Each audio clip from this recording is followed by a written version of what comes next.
Hey everyone, those wheel builds have been fun, so let's go again. Time for another random skill. I picked the ascendancy, fresh SSF league, just have fun, see how far I get. With this time, artillery ballista.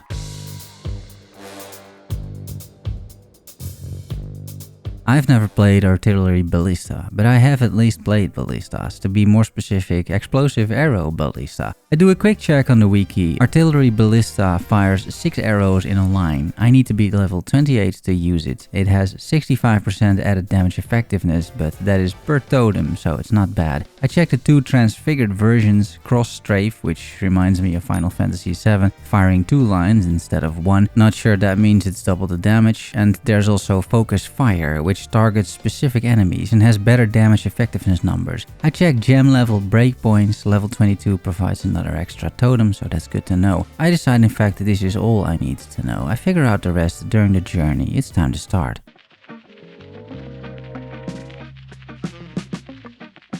Just like last time, I select Migrate All from my private league to SSF Merc, meaning this character is completely fresh. I pick Ranger as ballistas use bow attacks and only the Ranger has a bow. I know, my logic is flawless. I select the loot filter I made, equip a bow, slot in Burning Arrow and kill Hillock. The totem clusters are in the bottom right, so I'm going to path in that direction. Seems there aren't totems at level 1, so I just take Galvanic Arrow. It's a bit like a lightning shotgun if you think about it. I get an iron hat, have a close encounter with Roas, get movement speed boost from a Merc, take the lower passive point path, reach level 5, get surrounded and die, kill a crab, get a second iron ring, no you didn't miss the first one, get a rustic sash, kill Hillrake, and there is my first ballista, shrapnel ballista. I get a sniper's mark, link the shrapnel ballista to Pierce, here you see it in action. It's 3 shotgun totems and a shotgun skill with a Mirage Archer, it's not half bad. I get a bow with flat lightning damage from a Merc, decides to path towards a bit of life, get a rare helmet from a Merc. This is a great item as it's also a 3 link. I get a large mana flask, a heart of oak, that's what I take. Transmute orbs from the Merc, and here's a bunch of currency from a strongbox and a bunch of high quality flasks from the secret prison area, and this Merc offers an amazing bow upgrade. I use an essence on white gloves, it's not a great result, and here is Brutus. I just placed 3 ballistas, have my Mirage Archer active, shoot a few times myself, this feels quite comfortable, and Brutus goes down. I get added cold damage as a reward, I get precision, I loot a 3 linked leather body armor from a Merc and a new amulet, which is a nice upgrade. Fighting these Mercs goes well. I don't do much damage, but damage uptime with the ballistas is very consistent, plus I can keep running. Fairgraves dies and gives some gloves. I loot this strongbox as well, reach level 13, defeat the ghost, and I'm rewarded with this amazing bow. This is a huge upgrade again. I have clarity and precision now as auras. I get a quiver from a Merc, I didn't have one yet, and I get another. This one is insane for Act 1. After a short fight, it's mine. I find a heavy belt, I can use this strength, and here's the Merville fight with all those upgrades. I don't have much gold res, but all the more damage, and she goes down easily. Time for the next chapter.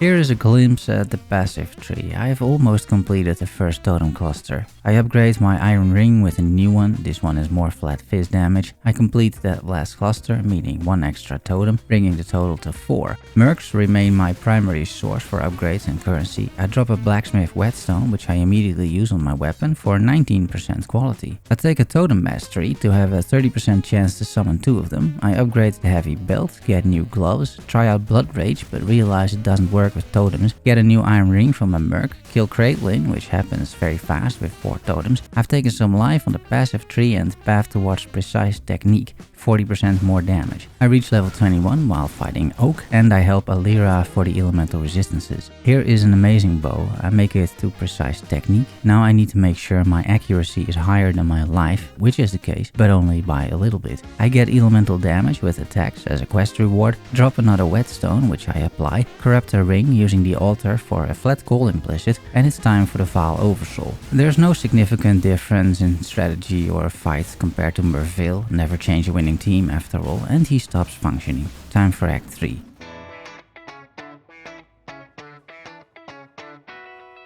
It seems like I missed some quest rewards in Act 1, so now I'm getting Siege Ballista, probably way later than I should have, and 2 skill books, which I spend on Onslaught on Kill. That is great when leveling if you are the one doing the killing. Unfortunately, I am not the one doing the killing, the totems are. I decided to try Siege Ballista, and I do try it for a little bit, as you can tell in the upcoming clips, but I'm not a huge fan. I get a nice unique amulet from a merc, for a merc, which I don't have yet. You see the issue though, these Siege Ballistas take ages to load, that is the main downside I think. I get an Orb of Binding, slot in Shrapnel Ballista again, hire my first homie, get Grace from a quest, correct my Atlas passive mistakes by spending some gold, take a bow cluster instead with this accuracy mastery, plus an accuracy cluster that's close by, just to make sure it's higher than my life. I get a new fire quiver from a merc with a good amount of flat damage, take another massive accuracy mastery, encounter a sister in arms and I decide to hire her. She joins, we are now bow homies. Her damage is quite significant as you can see in this footage. It's a great synergy which I aim to continue in the rest of the playthrough. It's time for Piety, who has a lot more life now, but she's no match for our combined forces. And with Piety gone, for now at least, I finally get Artillery Ballista. For now, I link it to added cold and elemental damage with attacks, while Galvanic Arrow is still linked to Mirage Archer and Pierce. I also get new gloves and a new amulet.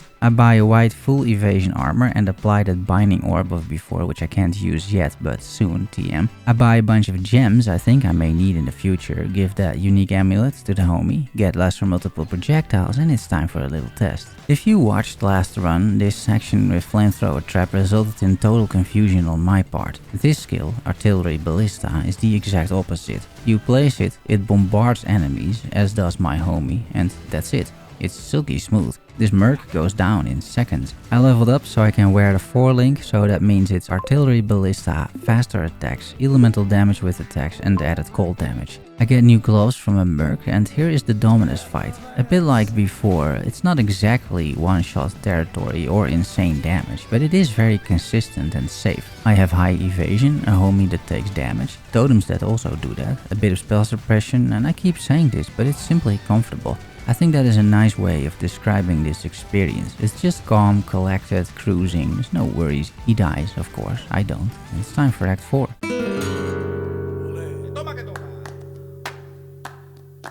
I get another glove upgrade from a kineticist. Any gear that I no longer use gets passed on to the homie, by the way. I complete a mana reservation cluster. I'm using mana forged arrows linked to frenzy, providing me some frenzy charges, as you can see in this clip of me fighting Vol. I have a vision, if you will, to pretty much fully automate this character, although I'm not sure how and if it will be good. Here are new movement speed boots from a merc and a small currency loot explosion, and another movement speed boost as well, because why not? It's time for the lab, where I casually find a huge bow. This is a massive damage upgrade. Here is some Izaro damage with a merc present as well. I think this is serviceable. He dies, drops a bunch of loot. I put quality on my Artillery Ballista twice, and I haven't thought about my ascendancy up front actually before getting here, so it's time to make that decision now. After taking a look, Deadeye seems to be the most sensible. I take the Tailwind Ascendancy, but didn't record that. Izaro dropped the Daresso Salute, I will just equip that for now. I get a 4-link for that Frenzy, Mirage Archer, Lesser Multiple Projectiles and Culling Strike. That means, however, I have to cast Frenzy myself in between placing totems. Here you can see the build in action, using all of the above, and the zoominess has increased significantly. I'm feeling pretty good about this. There is one thing I don't really like, however, and that is that self-casting Frenzy, so I put it linked with Mana Forged Arrow support instead. I keep going back and forth on this decision, so clips may sometimes be me self-casting and sometimes I'm not, but ultimately I automate it. And just quickly, the way that these Mana Forged Arrow support works is if you spend a certain amount of mana, it just triggers any bow skill that is attached to it. I get a new res ring from a merc with tons of life. Calm falls without much of an issue. I complete the second totem cluster for another +1 maximum totem, that makes it 5 in total. I reach level 40, take the totem mastery so that totems taunt enemies for 1 second, and with that I will take on Malachi. It's just very smooth, it's even more automated than the Dominus fight, and I can feel the progression. With Malachi out of the way, it's time for the rest of the campaign.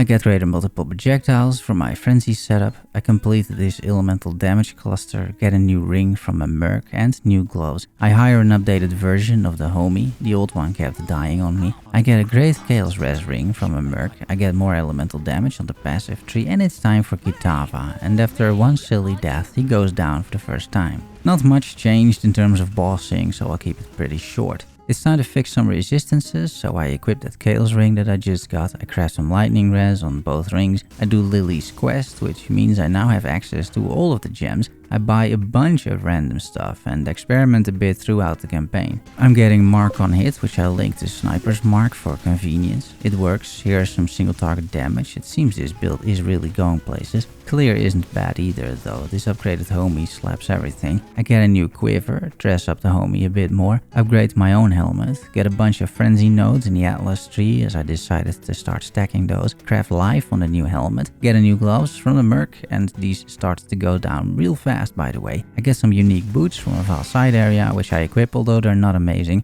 and here's a small showcase on the smoothness of the build.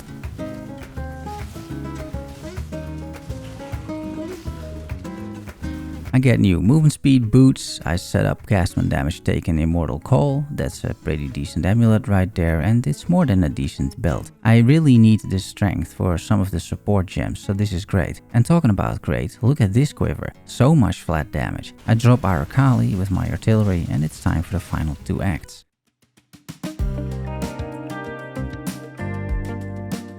Here is another completely broken ring and a triple resistance helmet, so that's a good find. I get a 4-link chest with 5 sockets and decent stats, so after a chrome this will be hosting my main skill. Here you can see I've taken more frenzy charges and also the Mark Mastery, which has enemies take increased damage. Solaris and Lunaris collide, very smooth fight. And here's another crazy bow, this one is from the ground. I color it, craft attack speed on it and finish it with a whetstone. I craft a bit of my flasks, get gloves from a merc, get my first divine orb, and it's time to mess around a bit with some more gems. I get pretty ambitious by linking castman damage taken to immortal call, flammability and wave of conviction, not realizing I have no mana to cast any of this. What I am trying to do, however, is automate the build further, turning it into a one-button build. What does work to solve at least some of the mana issues is linking Mark on Hit to Sniper's Mark, which I already did, and then I linked that to Life Tap, so it costs life instead of mana, and I also linked this whole setup to Flame Dash, so also that is not costing any mana anymore. I take 100% charge duration, that should also help with automated frenzy uptime from the frenzy skill. Here is another pretty good bow on which I craft some flat fire damage, some sockets, and I give the old bow to the homie. I get Forces of Nature for some elemental penetration, randomly roll myself an insane bow, which again I craft flat damage on, so this time it's cold, craft some cold res on gloves, some elemental damage on the belt, and this is all in preparation of doing a double lab run. So let's get to it. I nearly die, this is a pretty close call, but Izaro is the one that actually dies, which is the point. I get more quality on the artillery ballista and I'm contemplating here a bit. Google AI tells me far shot works with my main skill,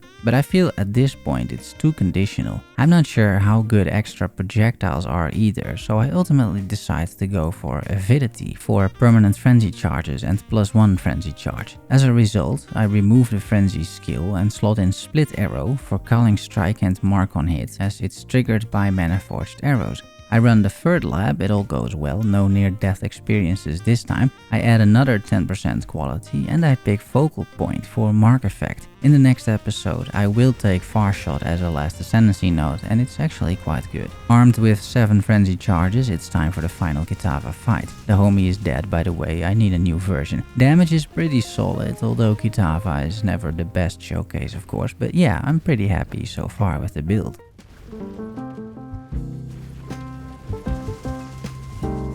Here is a glimpse at the Atlas passive tree. It's not optimized, but it works. Here's the first map, but before I continue, it's time for a few upgrades, like a bit of life on this ring, some life on the helmet, flat lightning damage on the amulet and on the quiver. I equipped this belt with some chaos res. I'm already juicing the maps quite a bit, because why not? My artillery fire versus expedition seems to be doing okay. I keep leveling up, take golem's blood for more life, get some decent boots, but more than that, I want to talk a bit about the build before I finish this episode.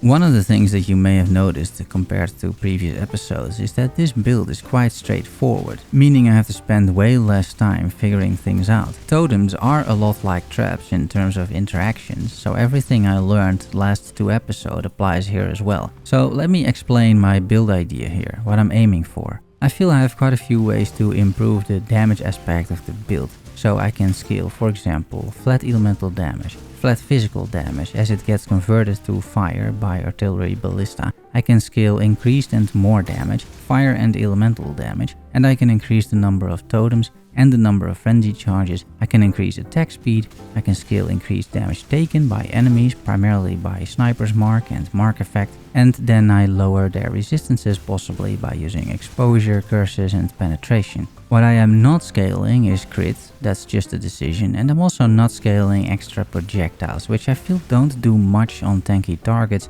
as not all the current projectiles hit those guys either way, so adding more projectiles doesn't seem all that useful. I'm also not increasing area of effect, primarily because I don't have much access to that modifier. Defensively, I am pure evasion for now, there is no armor. I will get spell suppression capped, I will try to get a source of blind, as I liked that a lot last build. And I plan to take Wind Dancer, expecting to get hit only once every 4 seconds. I'm super fast, so that's good as well. I have Elusive in the footage, but Withering Stab just isn't great, and next episode I will drop that rather quickly. I also have a decent life pool at this stage of the game. In terms of build design, if you will, I think this could be a decent one-button mapper, meaning I try to make a pure one-button build that just zooms through the maps, and so far I have succeeded. Again, I am not sure if I will be able to maintain this into red maps at this point. I might get one shot left and right, but I am optimistic. Do I have a good reason to be optimistic? No. To solve that one button challenge, here is what I've cooked so far, and part of this I remember as tech from the EA Ballista builds that I've played before, and also a part of this is from Belstron's Toxic Rain Ballista, which I also played quite often. The whole idea here is that I only press my main skill, which is Artillery Ballista, linked to faster attacks, elemental damage with attacks, and added cold damage support. This consumes mana, and by using mana forged arrow support, I can trigger more bow skills. I trigger Ensnaring Arrow linked to Mana Forge and to greater multiple projectiles and to Mirage Archer. Ensnaring Arrow makes enemies take 15% increased damage from bow attacks. If I have a 5 link, I will be adding Culling Strike to this as well. And because I have Sniper's Mark linked to Mark on Hit support, the Ensnaring Arrow applies Sniper's Mark. Finally, I have used automation with Steel Skin, so that I get cured of bleeds, Withering Step, which I will end up dropping for the elusive buff, and Arcane Surge for mana regeneration. That is what you're looking at here, and I think it's quite nice. For auras, I'm running Grace, Clarity level 5 and Anger, as my homie provides Precision and Assassin's Mark. I override that mark with my own Sniper's Mark most of the time. I have very low mana, especially in these clips, but this is not how I usually played, so I'm about to get a bit more mana reservation, so I should feel good after that. And that's the build so far, that's the first episode. In the second episode I'm planning for some Void Stones, maybe do some memory content, but I feel this is mostly a fun mapper, not so much a fun bosser, but who knows. I hope you tune in for that one as well, and please let me know if you liked this episode. It's less challenging than before, but hopefully still enjoyable. Thanks for watching and making it to the end. Love you all. See you soon. Bye bye.